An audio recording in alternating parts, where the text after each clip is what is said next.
too much GH. Many have come and many have gone, but you are a great kankamukashos ability, worth being beheld by every optical nerves. That saith the papacy. Keep watching Too Much GH, and you'll get the best of entertainment, the best of everything you want. My name is Ohima One. Keep watching Too Much GH. It's the best. Keep watching Too Much GH.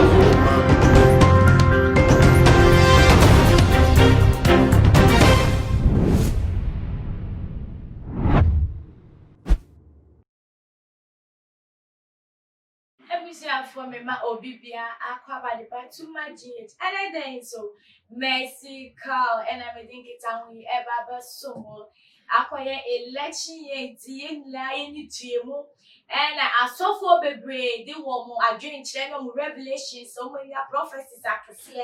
And they ever to die name myself for any bear, Reverend Osu Benpa, and the prophecy, but two once a year, they and this MPP are buying no is from fan cheme on one or a year.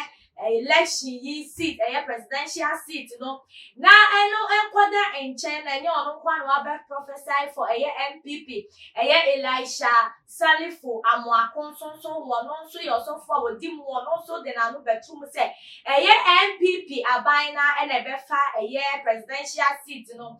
Now 8 year for Ansua, a year prophet, Nigel Gazy, one also then come share, I bet to just a year NDC, not just say. A former president John Dramani Mahama na eda no woman so and a befa presidential seat no crown ponson dan chain a year prophet Bedu Kobi one also became be say NDC native for Bushim wa prophecy from a year prophet for chese wushe prophet A prophet B woman in I different thing na and am I Ghanaian musician producer chese only Dindi Emmanuel Mallet and so then send be Ababa to Jana Papa make an assem we do an animal as a year zap mallet.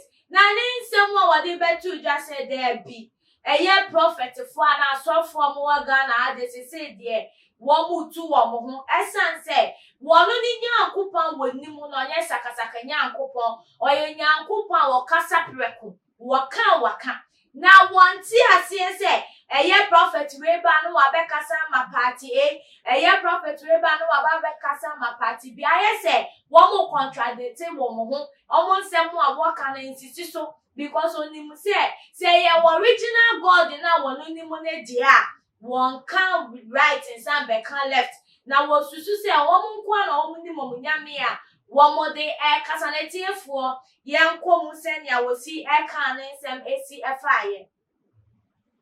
Say Anna Wakano, see those men of God who have been seeing things like their God is a confused God. Different prophets say different things that God said this and that, and it's the same God. I don't worship confused God though. He fumed. And see what I say, I don't like a confused God. I worship a pure God. God is not an author of confusion. God cannot say this today and say a different thing tomorrow. He retaliated the need of the Ghanaian to protect the peace and the tranquility currently being enjoyed. And say no kind of see one dear. The young couple now was someone on a pure God. On yes, Akasaka young couple.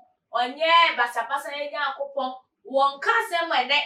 Now one can different thing or China. It's almost woman young upon our mother Cassane there. Well, Susu said there be I sent I see and shed that any musanity for Moshe send their software who could damn Ghana. How can't send my brain in San Nigel Gazy. About everyone in someone now. One no one and whatever two Jagana for the serious. And the woolly bessie and the tree moo, and your prophecies be brawakasa, abba bessin or maimu. Now, what is some weber to Jay Nansun himself, nation prophet, Reverend Osu Benpa, one also prophecy be brain, a wakasa, just say it to me, abbe be a payer. Now, one more I come with Tiabo be a train I drink, na a year papa, a year producer, so, casa found say one of the one gin to Musana. na me gidi said there be as a young man said that sisi so sa na se ne esitie bia ye nyina election mu ye pasomdie onyame nso na esin ni tie ba pe ye kire ne so ana chese edi se be kire ne so efiso no na adwen kire na wode aba betu dwa no na ni ne mu ni efa efutuo wo mu emre na so ewie 5 days na enya so se MPP ne be winyo se NDC ne be winyo ni mu wojame pe na wonim na se ne tie bia mendi obi echi emfa anye basabasa ye nka se osofo bi be kan se na osofo ti obi wi abem da bi ebetumi abase de obi enu wa wo wi abem na mo ye nya se ne eni mo no this time no ye mfa eni dawo pan na enkoto wa ba njuma di a obi edi no ye ma ne njuma endi nechi ma obi mebo wo pa because of power be our pet. Now on that down the feather for my main country. Say echo bus election we will be now so nya bana. Because what man V8 no who ne nimpo na washen. Enti we first we echo police station one. Na yen cast the vote. Na ye free one so yen ko share nim. Na nia ebeba beto mu se wo be fa aba no.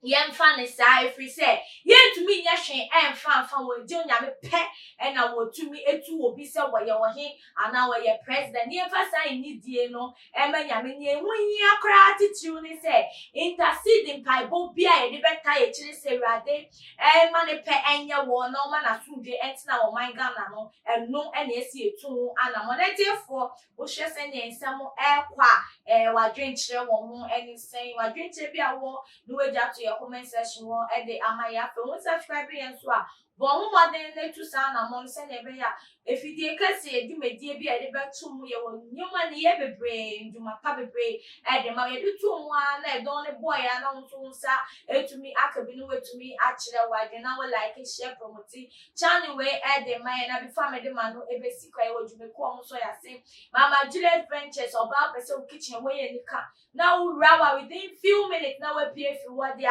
one mother from mama Juliet number no be bo ma kitchen e wo ayefefefe alpha loan master man within 24 hours ne yani say we are government work an hour for the ability no we rate in so there swati kra for loan master number no be bo ama when you urgent money for urgent project therefore and so mercy call am did you media you be so we aha and am demo be sida san e person Asia makwa.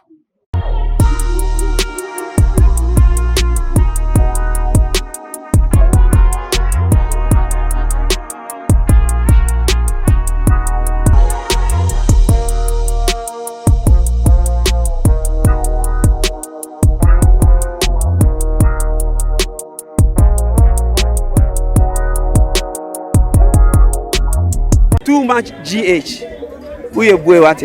Shout out to your fans and everybody who is watching Too Much GH.